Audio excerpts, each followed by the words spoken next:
All right. Hey, everyone. Hey, everyone. Hola, hola. Let's see. Cool. Welcome, everyone. We're going to get started with Brian Egan's Flutter. And let's see.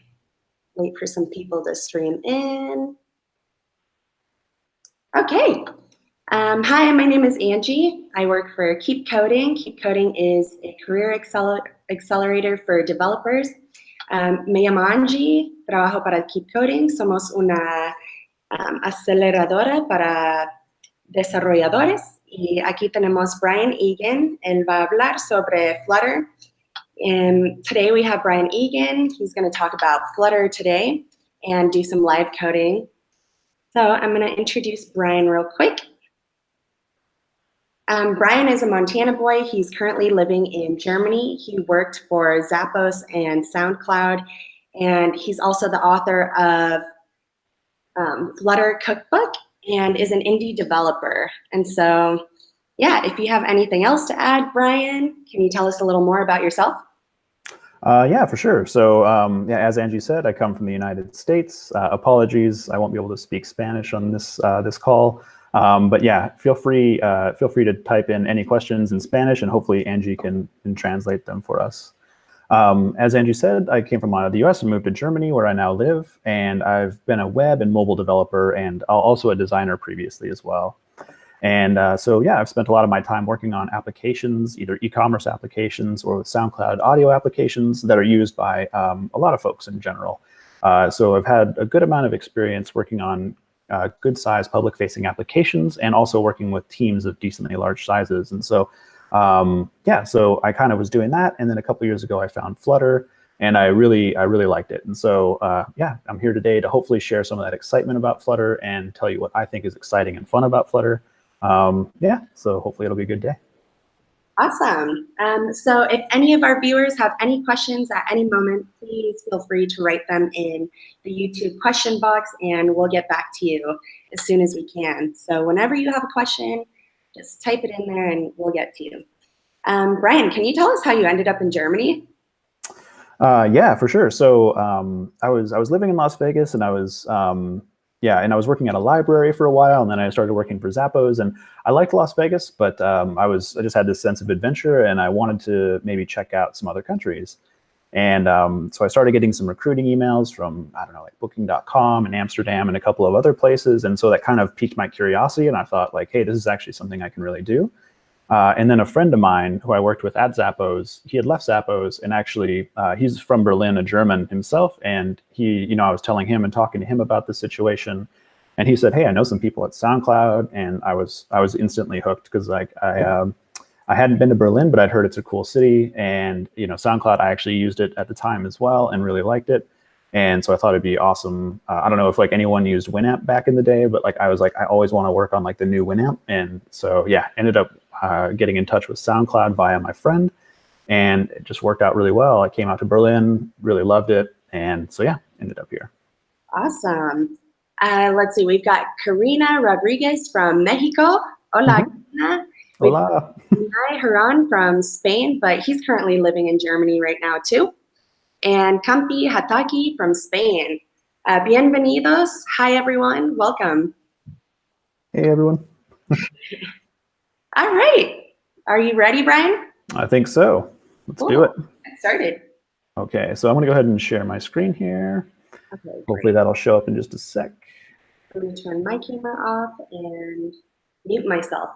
Okay. We've got Pablo Johnson from Lima, Peru. Hi, Pablo. All right. Hello. All right. So can everyone see my screen showing up? Let's see. Yep, I can see it. Should see a presentation called Develop Beautiful Apps with Flutter. Yep, we got it. All right. Perfect. Thank you much. Oh, cool. And we got Mehmet Ali Bayram from Turkey, Istanbul. All right. Well, welcome so much. Yeah, it's great to have you. All right. Here, Brian. Cool. All right.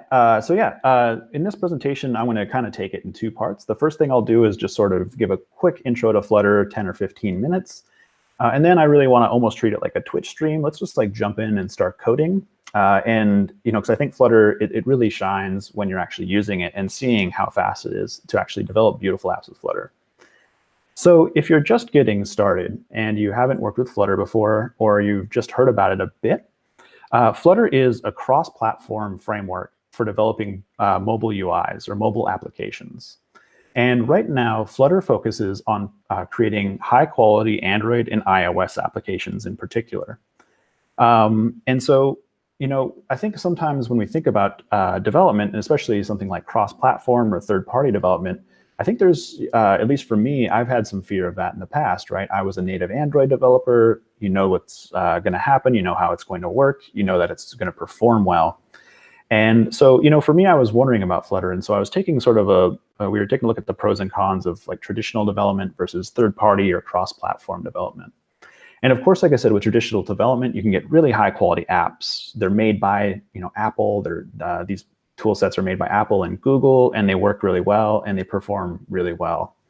And so you can create really beautiful looking UIs with really high performance. But one interesting thing is that this does require you to fund two teams. So at SoundCloud, for example, or at Zappos, we had an Android team and an iOS team.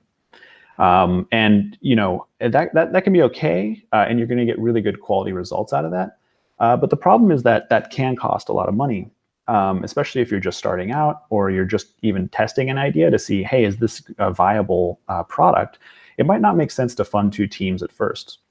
Another interesting thing, and this is something we ran into at SoundCloud in particular, is that our Android app, for historical reasons, it was a bit ahead of our iOS app. And so we actually had some inconsistent features, and we actually had some inconsistent branding across these apps. As a company, you want to present yourself in sort of a consistent way, and having apps that look different and function different, it can be a bit of a burden. And ensuring that we kept both of those apps actually kind of shipping on the same schedules and implementing features on the same schedules, it caused some interesting problems. And so having two teams, like I said, while it will give you the high quality apps with really good performance, it can actually end up costing quite a bit of money and result in sometimes even a poor user experience if someone might happen to have both types of devices. Now, when we look at like cross-platform, I think a lot of the time what you're sold on is the fast development and the fact that you can have a single code base and deploy that to both iOS and Android. But historically, especially with frameworks like PhoneGap, you can actually have really bad performance in some cases. And even React Native, which is actually a really good solution as well, there are some interesting cases where it can be a bit harder to optimize it. And the other interesting thing about these is a lot of times they don't look and feel native, right? Like they're not quite right. And so, users can tell the difference, and it just creates a bit of an odd experience. And so Flutter decided to tackle these challenges, right? They said, hey, we want the best of both worlds. We want the high velocity development, and we also want to be able to allow users to create really beautiful designs that are super fast. And so let's go ahead and dive into each of these parts real quick. So the first thing that Flutter started out with is that they wanted to allow designers to really express themselves and to have coders actually implement those designs. And so they have this kind of interesting motto that they say, never say no to your designer. And this is, I think, a really interesting motto, because I'm sure a lot of you have worked with your designers, and there are just certain interactions that are really, really tough to pull off. At least I found this case, especially the case with Android. And so the whole point behind Flutter is that it's supposed to be flexible enough that you can create any design that you want. Another interesting thing about Flutter is that they found, if they looked and reviewed the top apps that won design awards, most of these apps actually had extremely consistent branding between their iOS and their Android apps. So while they might have some platform differences, for example, on iOS, you've got like bouncing scroll effects, whereas on Android, you would have like the ripple effect. These are some small platform differences, but the apps that were winning design awards were really kind of going their own way, and they weren't just implementing the platform widgets. They were creating their own unique brand experiences. And so Flutter really focuses on allowing you to create really unique designs, and these designs will just work out of the box on both iOS and Android. Now, as I said, it's important, though, when you have these critical platform differences like scrolling or navigation or font choices, those all line up so that your users feel happy in their environment. And the cool thing about Flutter is that it totally works with these different types of platforms. So as you can see from the video on the right-hand side, if you've got an Android configuration, you won't get any of those scrolling or bouncing effects, or whereas on iOS, you will. And you have access to all of your normal navigation patterns and fonts as well. So Flutter allows you to create unique designs, but they should feel right at home in each operating system where they're running. And so that's a really cool, I think, goal in general. All right. Another kind of just interesting thing about Flutter is the way it's built is it actually can be even used for like advanced 2D effects in games. And so you can see on the left-hand side, there's a particle simulation with rain, and on the right-hand side, there's a full game even running.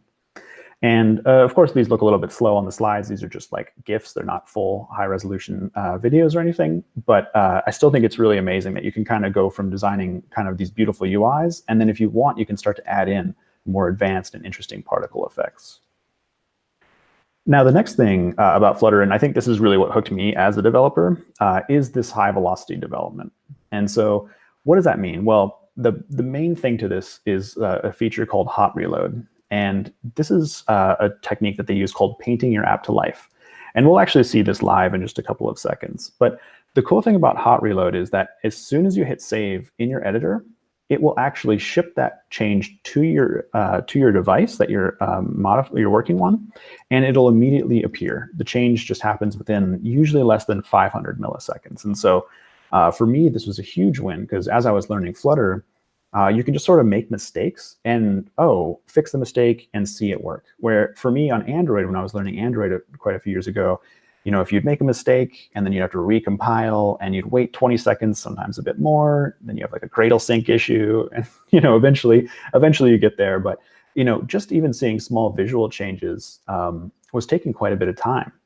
Just to really see those on device. And so this is where Flutter is really cool, is you just make your changes, you hit save, you see your changes, and it's really amazing feedback. And to me, this is actually what I think really makes Flutter a lot of fun to work with. And this is, like I said, the one thing that got me really excited. And so Flutter is written in a language called Dart. So Flutter is a framework, and it's written in the Dart language. And basically, you will be using Dart today to write Flutter applications. And if you haven't worked with Dart before, I wouldn't be too afraid of it if you've worked on languages like JavaScript, Java, Swift, or Kotlin, or any C-style language, really.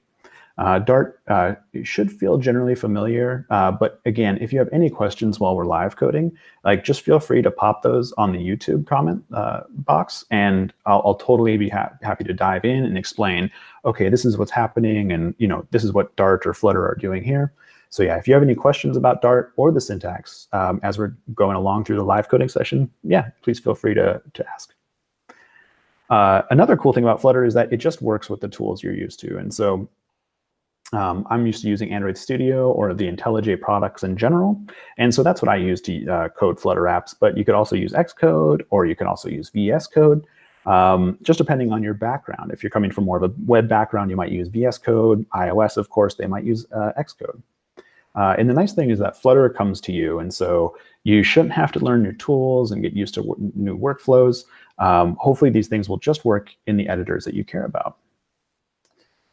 And so I thought this was kind of interesting, because, I can say like, oh, hot reload's cool, but, I was actually really curious, like, will it actually save time if I write apps in Flutter instead? And there's a couple of different use cases. Flutter is gaining a lot of popularity lately, and so more and more apps are shipping. And so this was a quote actually from the authors of the Hamilton app. And this launched as a featured app on the iOS and Android stores. And they launched this with multiple screens, really good functionality like taking cameras and adding stickers to those photos, things like that. And they launched an app on iOS and Android within 3 months of writing their first line of Flutter code. And I think that's pretty incredible because, at least for me when I was learning Android, I don't think, I could have made that much progress at all. If someone said, hey, just start an Android app and get all this functionality launched in 3 months, like I really don't think I could have done that. Another company, AppTree, they use Flutter. And the interesting thing is that Dart, while it powers Flutter, Dart also actually powers websites as well. So you can write your web applications in Dart rather than something like JavaScript. And so what this team has done is they've actually decided to try to reuse as much code as they can across their web apps and their Android and iOS apps that are written in Flutter. And so what they've been able to achieve is about 95% of code reuse across iOS and Android. This team, they told me that the 5% difference is mostly due to platform-specific changes. So you know, on iOS, you might want a specific type of button, whereas on Android, it might be another kind. But they're also able to share about 60% of their code with their Flutter, between their Flutter and web apps. And so they're actually almost writing 3 apps for the price of 1, which is really, again, really amazing. And because everything's done in Dart and Flutter, they've actually been able to reduce their QA time as well. So I'm not sure if folks out there have worked on larger apps, but when an app reaches a certain size, generally you'll have a pretty strong quality assurance process. And so before it goes out, you'll need to either test the test your application manually, or maybe test it with some automated tests. And overall, AppTree was able to reduce that time by about 50%, and that can be a serious investment of time. And so I think that's really cool as well. Hey, Brian, we've got a question. Yes, go for it, yeah. Any plugins that you could suggest to work in VS Code? Any plugins? Yes, there's the Dart Code plugin, and that should have all the tools you need to get going. Awesome, thank you. Mm-hmm. Thank you, Karina, and hello, Johan from Dominican Republic. Hey, you're welcome. Cool. So yeah, so basically, like in summary, I think the reason that Flutter makes you faster as a developer is that you end up building, new features or working on existing features rather than building the same thing twice, right? So as developers, a lot of times we have this mantra, the dry mantra, that says, don't repeat yourself. And if you kind of think about mobile apps, it's like the ultimate repeating yourself, right? You're like building 2 fully functional things. At SoundCloud, we had 2 apps with like, 200 or 300,000 lines of code, and that's a lot of work to rebuild. So with Flutter, you can eliminate that, which is, I think, a pretty amazing feat. And finally, one thing we talked about is that sometimes cross-platform apps can suffer as far as speed goes. Well, that's not the case with Flutter. And the reason that's not the case is because Flutter will compile your Dart code directly into native machine code. And so this is going to make your code super fast. If you're using something like React Native, you might have a startup time where the JavaScript interpreter is being instantiated, and then it needs to evaluate some code. And luckily, because of the way Flutter works, because it doesn't have any sort of a JavaScript interpreter, it just compiles directly down to the native machine code. You actually get really, really fast performance. And so the goal of the Flutter team is 60 FPS, but they're actually really aiming for 120 frames per second, which is really amazing. And then everything that's displayed by Flutter is GPU accelerated. So you get these really beautiful, smooth animations. You get really fast app startup times, which is really, really something that is helpful and handy to your users. And so these are the things I think users are expecting more and more. And luckily, with Flutter, it's really easy to deliver that kind of stuff. And of course, when we talk about iOS and Android, these are platforms, and we're going to want to integrate with these platforms, right? So we're going to want to be able to show videos or maps or interact with the camera. And Flutter has a plugin system that works with your native iOS or Android devices, and it can actually send information back and forth, or display maps, or work with the camera, and all of that is sort of built in with Flutter. And if you need to create something special, like say you have a really unique camera application or something, and you want to reuse that, you can write your own plugins as well. And so it's an open, extensible system. And the last thing I'd just like to mention is I really, really like the Flutter community. I think folks are really nice. It's really inviting, and I've had a great time getting to know people. And so, just in general, I just wanted to say I really enjoy the community, and it's a really welcoming place. And so, if you have any questions on where to get started, or if you're interested in meeting more Flutter developers, definitely feel free to hit me up on Twitter or anywhere else. And I'm happy to introduce you to people. All right, so kind of laid the framework for Flutter, why I like it and why I'm excited about it. And the next thing I wanted to do is just dive in and start building an application. And so just to kind of demonstrate how fast it is and actually how fun it is to kind of see your app come to life. So I'm going to hop out of the presentation mode now. And I'm going to hop right into my editor. Yep. All right, so I'm just going to close all that out. And I'm just going to go ahead and create a brand new project. So in this case, like I said, I'm using IntelliJ for my projects, but you can use really whatever editor you're comfortable with. A Flutter will run on the command line even. So if you're a super hardcore like Emacs or Vim user, like you're totally covered as well. But today I'm just going to use IntelliJ. And what I'm going to do is I'm going to first say, OK, I want to create a new project. And in this case, I want to create a new Flutter project. And just as a demonstration, what I'm hoping to build in the next half an hour or so will be a Hacker News app. And we'll see how this goes. So what we'll do is we'll just say, give it a project name. And I'm just going to leave the rest default. Like we'll want an application project. So cool. Now this will go ahead and the Flutter tools will actually run in the background. And they'll create a new Flutter project for me. It'll download all of the packages I need to get started with the new Flutter project. And so it can take just a couple of seconds, but once this is done, we should be ready to go and start building an app.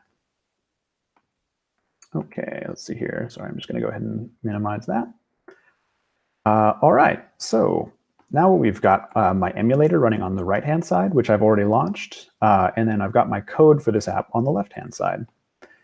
So the first thing I'll do is I'm just going to go ahead and launch the application. So you can either hit the run or the debug button. I usually just go with debug in case I would like to set breakpoints or inspect my code a little more. I usually just go with a debug myself, but it shouldn't, unless you're really needing to work with breakpoints, you can also just go with a normal run. So what you can see down here in the bottom is that what it's doing is Flutter's figured out, OK, hey, they've got an Android emulator open. So I'll go ahead and build a little Android application that embeds Flutter, and I'll ship that to the phone. And as soon as it's done, it'll launch the application here on the right-hand side in my emulator, and we're good to start going. And so, yeah, so let's start having some fun. All right, so first thing I'm going to do is I'm going to just start playing around with the theme of this application. So right now we've got sort of a default material theme. You've got your blue colors. But yeah, let's say like I want to like play around and see how does red look. So what I'm going to do is I'm just going to literally change that to red. I'm going to hit save on my keyboard, and it will actually go ahead and update right on the emulator, and it'll happen just in really quickly. So we can go ahead and change it to purple, or I think this is my favorite here. I'm just going to get rid of this comment as well. It's a bit much. So I'm going to say brightness, and I'm going to say brightness dot dark. Okay. Yeah, now we're in hacker mode. All right. So hopefully what this is showing you, and what I intended to show, is that you can start to change things and just really paint your app to life, as the Flutter team likes to say. Another interesting thing is you might be wondering, well, like, this theme data that you're editing, what does that allow me to change? And so let's say like we didn't want to change the brightness, and we were wondering like, what kind of things can I change? Well, one of the things I really like about Flutter is that code completion works really nicely. So you can just say, OK, I'm going to just hit Command B, or just dive into this code. And so what this will do is this will actually take me right to that code. And I can say, oh, OK, so it looks like I can pass through brightness, or maybe a primary swatch, or a primary color. And if you're ever wondering in Dart, like, what kind of information can I pass to this particular class, it's all right there. It's really easy to access. There's no guessing like what properties might be available. You can either dive into that, or even in IntelliJ. Well, this is a bit crazy because there's so many options you can set. But yeah, you can see all the things you can set right here. And so once again, I'll just set my brightness. And then you might be like, oh, what is brightness? And then you can use your IDE tools to say, oh, OK, so it takes this thing called a brightness. So yeah, brightness dot. Oh, and then you have your autocomplete. So you can say, OK, now I know it takes a light or a dark value. And all of that's really straightforward. You get all this nice autocomplete. There's no guesswork involved. You don't have to hop over to your browser and like look up some documentation. You can just really stay within your editor and keep working. OK, so now we want to build a Hacker News app, right? So let's say Hacker News and save that. And you can see the title here has changed. So it's already updated. Don't have to worry about it. Don't have to recompile anything. All right, so it's starting to look good. So now that we've kind of taken a brief look at how to maybe change some things, and maybe I should have started with this, but I maybe just want to quickly describe what's happening in this file. So the first thing that's happening is that your Dart application will have an entry point, and that entry point is just a simple function. In this case, that function is called main. And it doesn't have any sort of return type, so we just say, okay, void, there's no return type. And right in there, all we do is we use this run app function that Flutter provides, and it will run any widget that we actually ask it for. And that'll be your application. So in this case, we've got something called a stateless widget. So my app extends stateless widget. And a stateless widget is used to display information generally. And so if you're coming from something like a React world, this might be what they call like a dumb component, or a component that receives some props or some data and then displays a UI based on the data that it receives. And so in this case, we're not passing any data into my app, and all it will do is it'll essentially say, hey, we're going to build a material app for this one. So I'm going to return a material app widget. And in Flutter, everything is a widget. That's not quite true, but a lot of things are widgets actually. And so I'll say, okay, let's return a new material app. We'll give the title Flutter Demo, and this title will be used when it's displayed in the different modes. And then we can give it a theme. You can give it a home. And this will actually be, the home itself is saying, what is the first widget that should be displayed when someone enters this app? And so in this case, we'll just display my homepage widget. So once again, lots of widgets going on. And the nice thing is you can combine all these widgets to build up a user interface. So then we can take a look at my homepage. And if we look at the functionality of this app, we can see that we've got this like floating action button down here, and we can click on it to increment it. And so you might be wondering, like, well, how does that actually work? And the difference is that my homepage is actually something called a stateful widget. And a stateful widget is a lot like a stateless widget in that it will take in some data and render a UI. But the cool thing is that you can also have some extra data that might change over time. And you can work with that within a stateful widget. Just for clarity, I'm actually going to get rid of all these comments. I'm kind of explaining these things as we go. So sorry, don't let this freak you out. I'm just going to basically delete all the comments. Also just going to delete all the new keywords because these are actually not needed anymore. And so I think that kind of cleans up the UI. So that was just a quick thing, but all I did there was remove the comments to hopefully make it a bit easier to read this code. One last one. And the new statements. So hopefully you can kind of see, you just build up your UI by describing different widgets. And the stateful widget, as I said, takes in some data, and it can actually also manage that data. And so what it will do is, rather than, you might see in the stateless widget, you have this build method, and it just describes what happens. In the stateful widget, you'll actually say, okay, I'm actually not going to describe the UI. I'm going to create a companion class called a state class, and that will actually manage all the data for me. And it will tell my UI what to look like. So you can see here inside of this state class, so we've got a custom state class, and it's holding a counter itself. And then when we want to, whenever someone presses this button, we'll call this increment counter method, and it will, of course, increment the counter, and then tell Flutter, hey, using this function called setState, like, hey, something has changed, so could you please rebuild when you've got time? And then Flutter will just instantly rebuild that generally, unless something really big is going on. And yeah, you can just see your app kind of come to life. And you can see how that you can manage state in this way as well. So especially if you come from a React world, this might look really similar to you. SetState works like slightly differently, but hopefully it'll be somewhat familiar. Okay.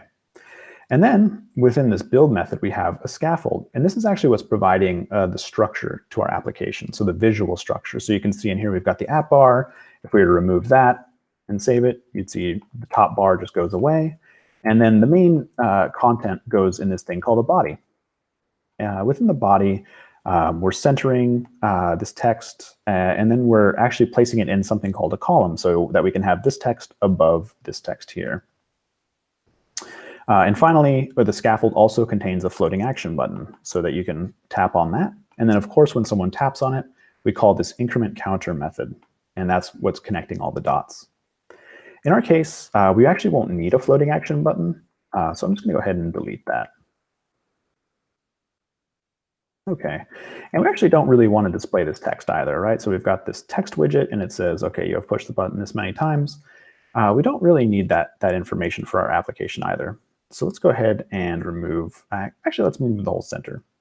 In our case, what we're going to want to do is we're going to want to display a list of items. And so for that, we can use something called a list view. And it will take in a set of children.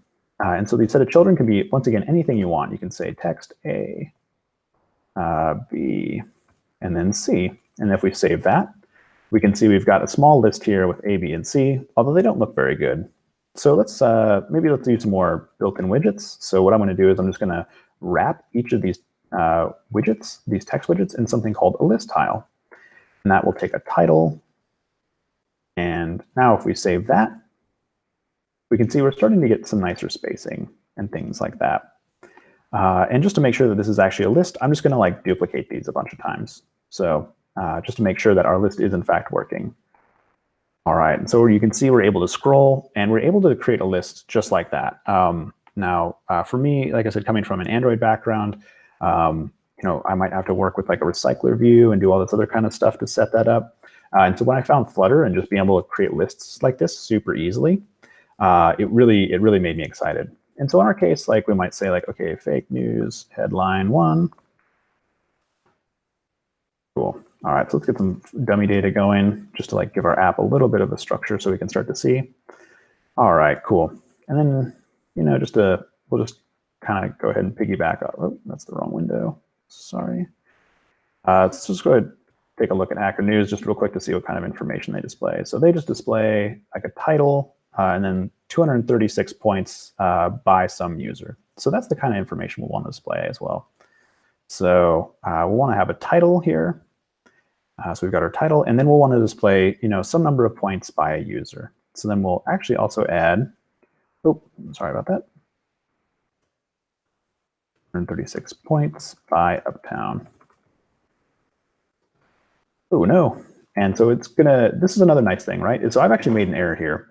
And so what it's gonna tell me is it's gonna say, hey, the argument type string can't be a widget. And so what I've tried to do is I've just tried to provide this text directly to the subtitle widget, but I actually need to make it a text widget rather than just some random text. And so now you can see that widget, and I'll just go ahead and add this to the others as well. Just so we can get a bit of fake data coming through. Okay, cool. So we're not fetching any information yet, but we're starting to build up the visual structure for our application. And once again, you know, we could just like duplicate this a bunch of times. So we've just got a bunch of different fake headlines, and it should just work. And so once again, our list is scrolling just fine. All good. All right. So we've got a silly little list going on here. And it doesn't have any real data yet, right? So we're just sort of kind of painting our app and getting a feel for what we want it to look like. But we haven't actually implemented any of this functionality, right? We want this data to come from a real data source. We don't want to just we don't want to just like populate our app with fake data. And so what we'll go ahead and do is we'll need to start actually talking to a web service for this information. And so how we'll do that, right? So we need to talk to a web service in some way. And so what I'm going to do is I'm actually just going to go ahead and import a package, and that will be the HTTP package. And a lot of times people import it and give it a name, this as HTTP. So we're just importing this thing, and we'll actually need to make use of it. So I'm actually going to go ahead and create a new function down here. Actually, I'll just create it up here. Sorry about that. So in this case, we're actually going to want to get like a list of news articles, right? And so where can we get that information from? So we're going to use this HTTP client, but which HTTP server do we connect to? And luckily, there's this API called the Hacker News API.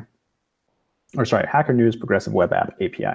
It's kind of a mouthful, but hopefully, hopefully it does the job. And so what this will do is this will actually allow us to fetch the current list of Hacker News articles from an API. And this is really nice. So you can see here there are different feeds that are available. So the news, the newest, or you can look at Ask Hacker News or Show or the jobs. And it looks like there's this schema here. It says each item feed returns an array of feed item. Okay, simple enough. And so let's go ahead and take a look at, for example, this first feed of feed items called the news feed. And okay, that's hard to read. So let's go ahead and open up our network inspector here and reload. And we can take a look at this JSON now. And we can see, okay, yeah, it's a list of these feed items that's being returned. So what we'll want to do is we'll want to use our HTTP client that we just imported to fetch this URL. And then we'll want to parse those results because they're all in JSON. We'll want to convert those or deserialize that from JSON into what we call plain old Dart objects. And then it'll be really easy for us to work with those objects throughout our code base. So let's take a look at how we can do that. Okay, so we're back in our editor. And now I'm going to say, okay, I need a list of feed items. Okay, fetch feed.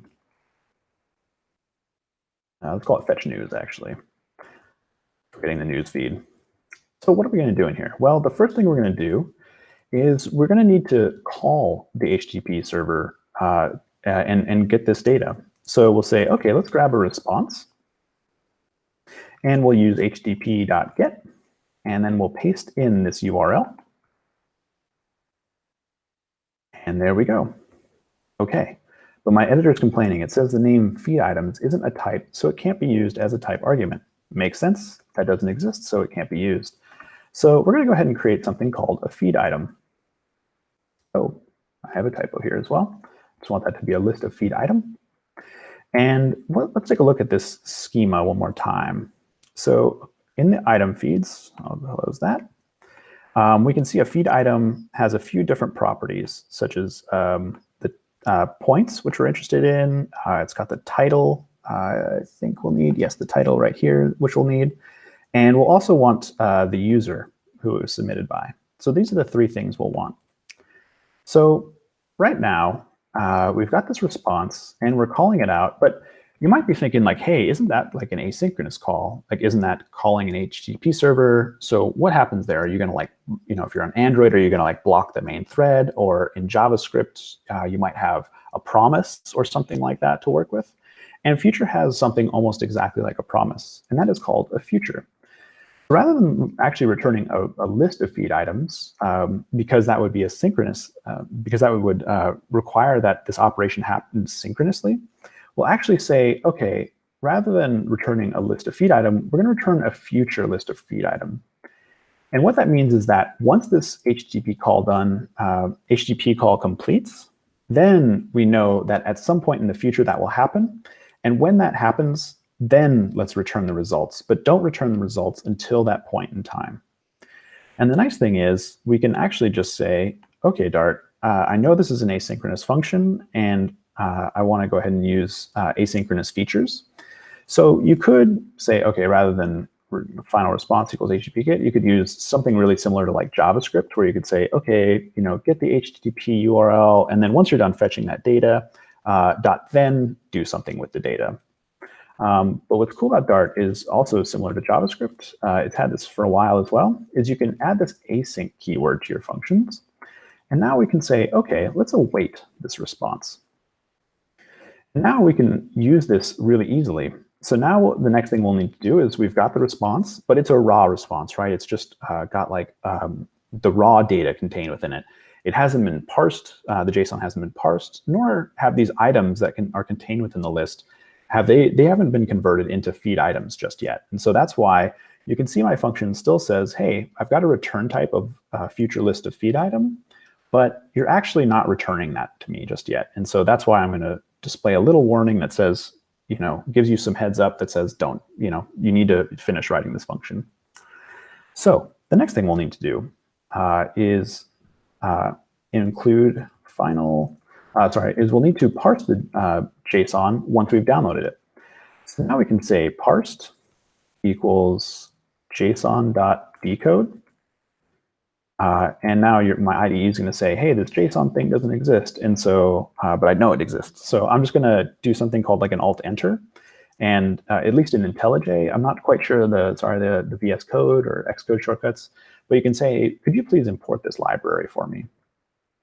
Now you can see that JSON's no longer throwing an error, and it's actually saying, hey, now that I know what JSON decode is, you're actually missing a requirement. In this case, I need to be able to parse something, so I need a string to parse. So we'll pass it the body of the response, which will basically be all of this data here. All right, so we've got, we're parsing our data, but we're still not returning a list of feed items. So let's go ahead and start filling the feed items out a bit more. So we know that a feed item has a title, a points, and a user. And these are strings, a number, and a string.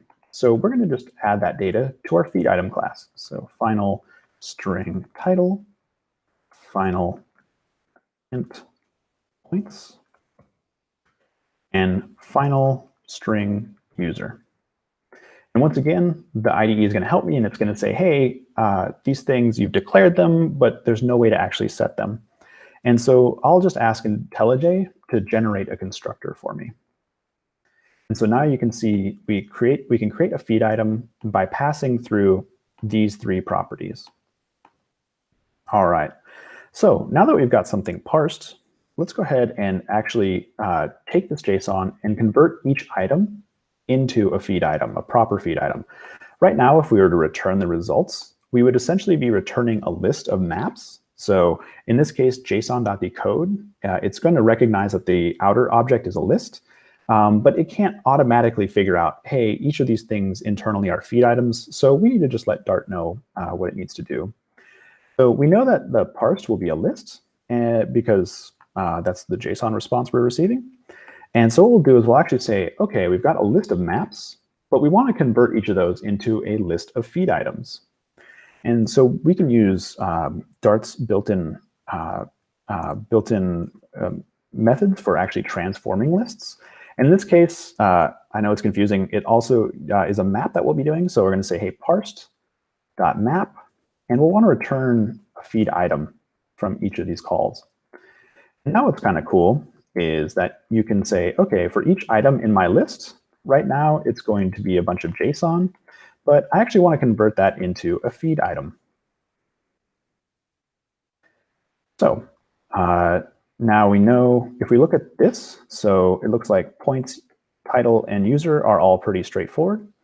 So we can just say, okay, we need to pass in a title first. So we'll say item title, because that's the name of the JSON key. Similarly, we'll say item points. And finally, we'll say item user. So now this little function that we've spent a few minutes on will actually make an HTTP call using the HTTP package. It will then actually decode the JSON using the JSON, the Dart convert package. But like I said, that won't return a list of feed items directly. And so what we need to do is that will return a list of maps, and we need to convert that list into a list of feed items rather than a list of maps. And we'll use the map command, which, like I said, the word map might be overused in computer science, but it will essentially take the original list of maps and convert it into a list of feed items. And so you can see my editor is now happy. It's not complaining that I'm not returning the right object. Hopefully I've written that function correctly because the typing helped out. Okay, so we've done all this work, but we're not actually using it yet, right? We just have a bunch of dummy data in here. So let's go ahead and actually start fetching that data. So I'm going to go ahead and remove all the counter bits here. And what I'm going to do is I'm going to say, okay, what we actually want is a future list of feed items. And we'll call this like our news. There here.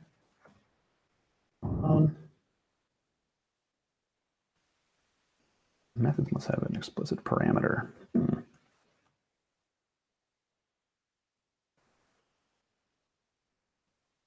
Hey, Brian, we have another question.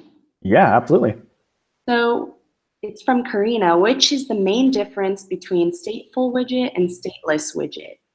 Yes, so a stateful widget contains data that can change over time, whereas a stateful widget will just be given the information that it needs, and it will display some information or create a UI based on that information. Does that help? I think so. Thank you. All right, perfect. All right, so I think I just had a little problem. Oh no, it's still there. I've done something wrong. All right, so you'll see some live debugging. All right, so I've got no errors in my Dart analysis tools down here.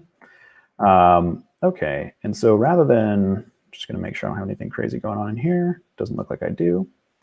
All right, so rather than, seems to be odd. I'm not sure what's going on with my tools today, but I'm not getting my code highlighting and stuff all of a sudden.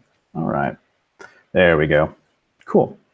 All right, so now what we're gonna want to do is we're actually gonna wanna use that future, that function that we've created. So actually, just to keep it simple, I'm just gonna go ahead and remove that for now. And now what we want to do is we want to use this list view to display the results. But while those lists, while the HTTP call is running and it's fetching those results from the server, you know, if you're on 3G or maybe a bad connection, you might actually have to wait a while for it to load. So we want to display something while that's going on. So what we're going to do is, I'm just going to go ahead and wipe all this code out and kind of start from scratch again, because I think we can reproduce this pretty quickly. So in this case, Flutter actually knows, because futures are a part of Dart, Flutter knows how to work with futures really well. So what we can say is that we're going to create a future builder that will get a list of feed item. And the future builder is going to take 2 arguments. It can take a bit more, but we'll start with these 2. And so the first thing it'll take is the future itself. And so in our case, what we'll want to do is we'll want to fetch news. Also, you might have seen on the right-hand side, my emulator just looks like it crashed, but don't worry, it didn't. Yeah, we just got that going. So just because I saved while I have errors with my code, so Flutter will actually show a really nice, helpful message, very clear that yeah, your stuff is broken.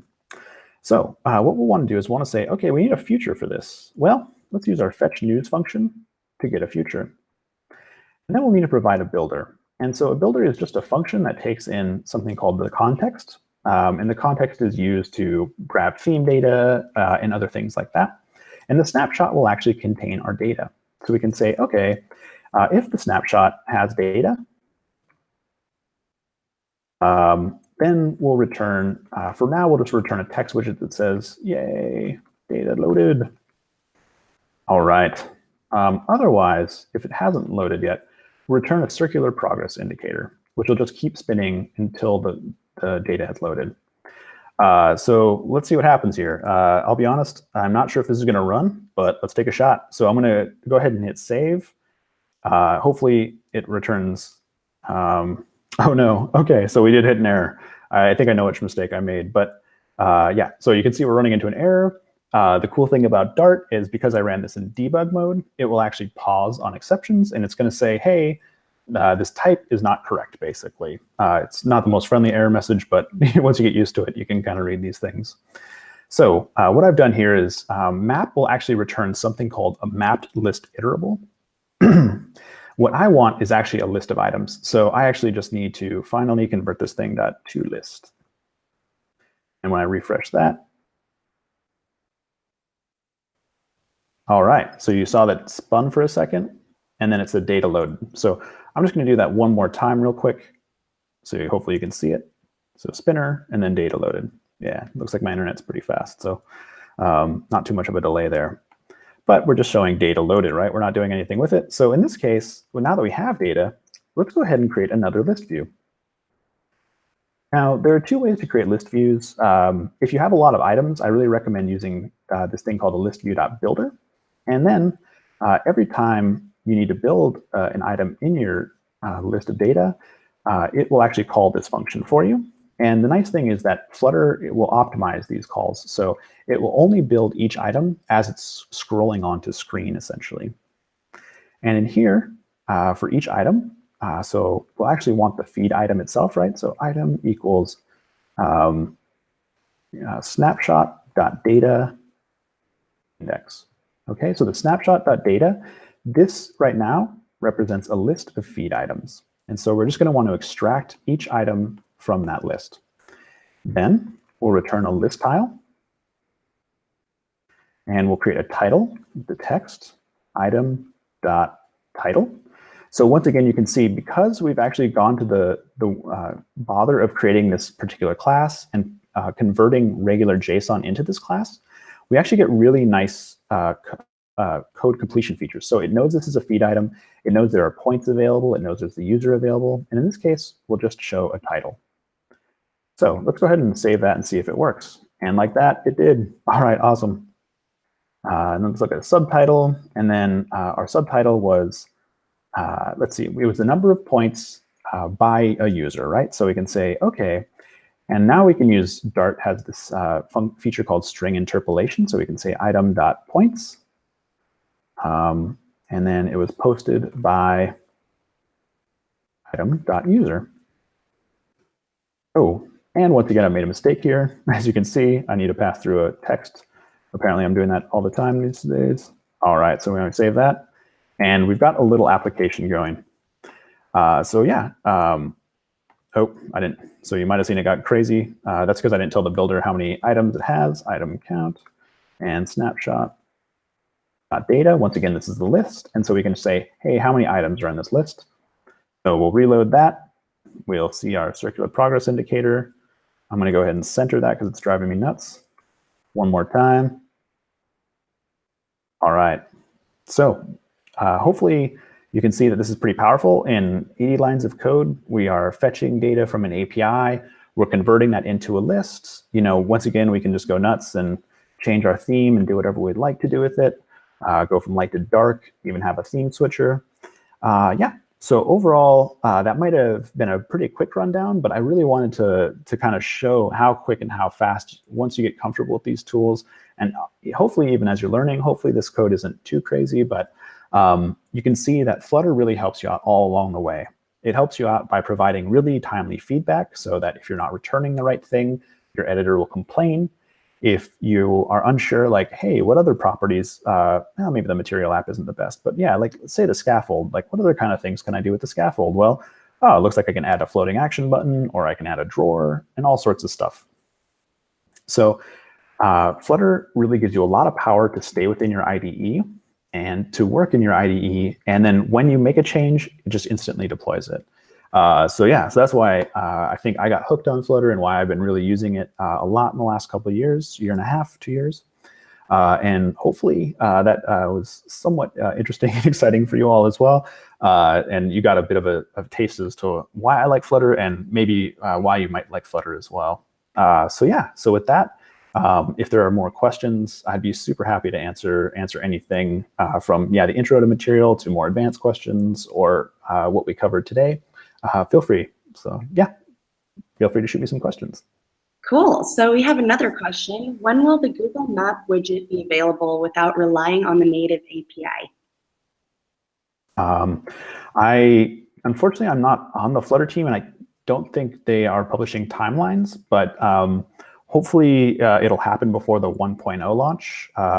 And I would imagine since we're in like release preview 2, it won't be too much longer, hopefully, before that happens. But unfortunately, I can't speak on for the timing of that team because I don't control or manage them. Awesome. And can you give us some resources as to where someone could get started with Flutter and how to start learning? Absolutely. Yes. So I should have stated this, but so the best place to go is probably flutter.io. So I think one really cool resource that they've got are these things called code labs.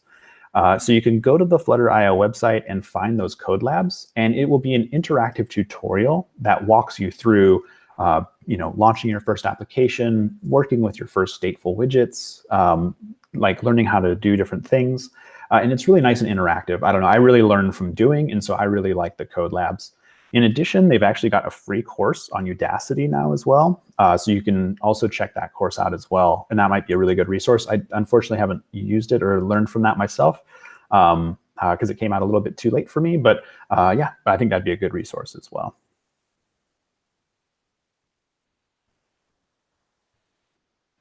Great, thank you. Do we have any more questions out there? What is everyone's level of Flutter experience?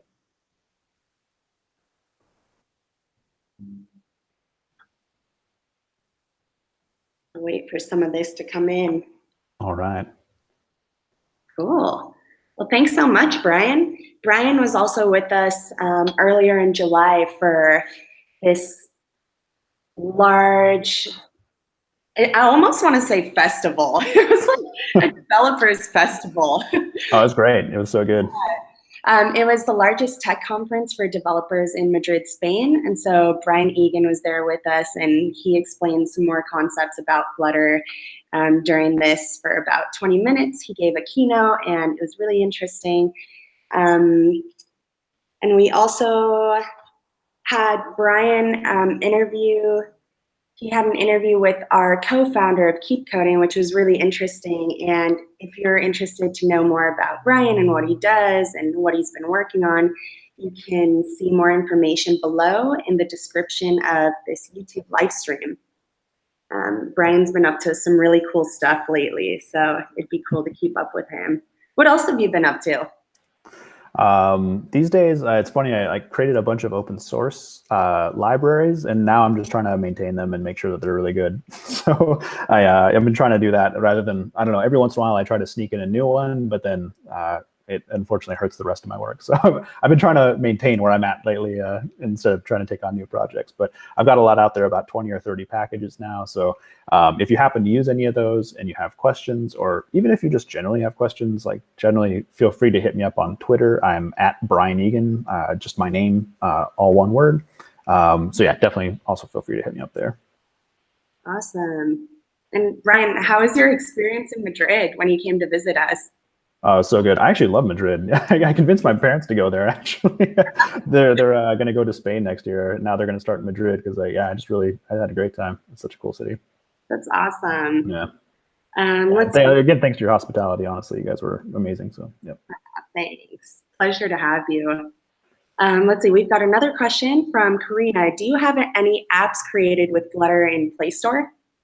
So I've been working with a client, and it's not in the Play Store just yet, unfortunately. So I think it'll be another month or two before you see that. But yeah, hopefully and I'm not sure exactly how much I'm allowed to say or not. I'm sorry, but yeah, that'll be coming out. However, if you're interested in learning more, I've got a ton of open source applications. So I've got this Hacker News app. I can just publish that on GitHub. But I've also got a number of other resources. So I maintain something called the Flutter Architecture Samples, which is a lot like the To-Do MVC, if you're familiar with JavaScript frameworks. And so you can go and check those out to learn more about code, and just a number of libraries as well. So if you'd like to see more of my work, yeah, definitely just github.com/Brian Egan, and there'll be a ton there as well. Awesome. And what are some of your favorite projects that you worked on?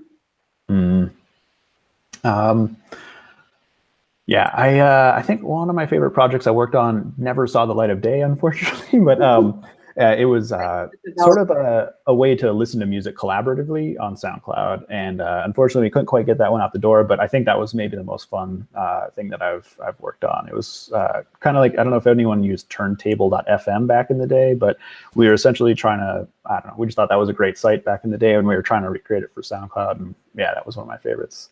I also worked for a university library system for a while, and so some of my oldest favorite projects, they have these like amazing physical photo collections of like miners, mining for silver in Nevada in 1890 and things like that. And this is just like these amazing historical collections of photos and documents.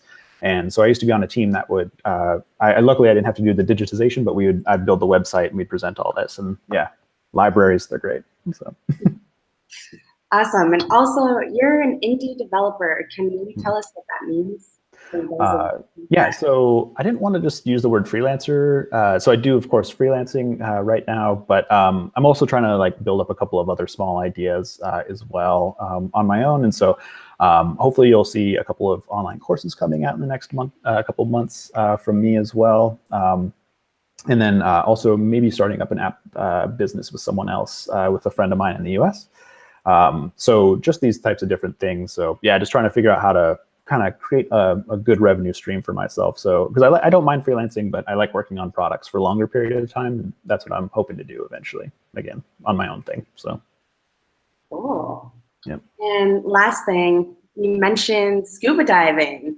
How'd you do that? Yeah. I've got this a really good buddy of mine, actually, I met in Las Vegas at Zappos. So at Zappos at the beginning, whether you're a computer programmer or like a product manager or a fashion designer, they've got all sorts of people at Zappos. Everyone goes through this thing called the customer training boot camp, essentially. And so my friend, I met him, this hilarious guy named Arslan Ahmed. And he's just like a child, like in an adult body, and he just like loves animals and will talk about like lizards for hours. He just has all this amazing knowledge. And so I love this guy, and he said, like, have you ever tried scuba diving? And I love nature. I go skiing and hiking and all sorts of stuff. I really enjoy that. And so I was like, actually, I haven't, and so we booked a trip to Catalina Island off the coast of LA, which is like the worst scuba diving ever.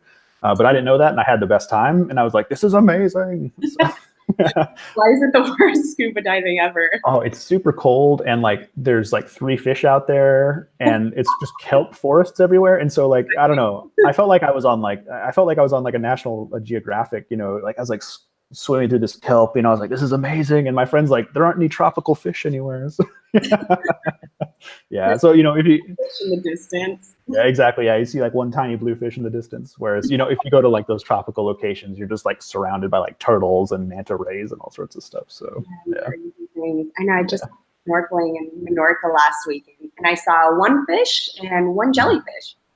Oh, so I swam away from the jellyfish. As soon as I saw the jellyfish, I was like, okay, I'm done. Yeah, that's a good call, actually. All right. Do we have any more questions for Brian before we wrap this up? Any more questions about Flutter, about Brian, about what he's been up to, what he does? We'll leave it open for maybe one more minute. ¿Tienen preguntas? Puedes escribirlo en español y le traduzco a inglés. No pasa nada. Let's see, what else?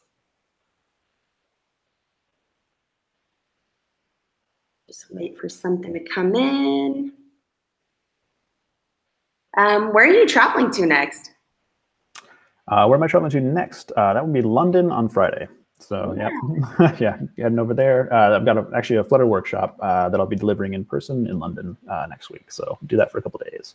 Awesome. You've been doing a lot of Flutter workshops and talks lately, haven't you? Yeah, and so that's like, it's one thing I've been really into. I just, like I said, I just enjoy it, and so I've kind of gotten into that a bit more. And then luckily, I found a company in the UK, or they found me, I guess, and they were looking for some instructors, and worked out really nicely. So head over there every 3 months to do a workshop now. That's awesome. You do a lot of remote work, don't you? Yeah, I almost entirely do remote work, and that's especially with U.S. clients, and that is actually because I would like to apply for German citizenship next year, and I want to retain my U.S. citizenship as well. And so my immigration lawyer told me if I have a lot of like remote work with the U.S., then that'll apparently help my immigration application. So yeah, so we're doing a lot of that as well. Yeah. All right. Last question from Diego Developer. Any news about Flutter live event on December 4th? I know it's happening. Yeah, I wouldn't be surprised if it's a big announcement, but I don't know for sure. But yeah, I wouldn't be surprised if we see a big announcement on that date. So, yep. Cool. And Karina said, I don't have any more questions. Thank you for your time. This webinar was a good one. And Myox777 said, this was a great webinar. Thanks a lot. All right. Yeah, thanks so much for joining, everyone. Yeah, and once again, this is Brian Egan. Feel free to follow him on Twitter at Brian Egan and see what he's up to. Keep Coding is a career accelerator for developers, and if you want to find out more, we've got more in the description if you scroll down to the very bottom. And I think that's a wrap. Thank you so much for coming tonight and being a part of this, Brian. Absolutely. Thanks for having me, and again, thanks to everyone for joining. Woohoo! All right. Bye. Bye.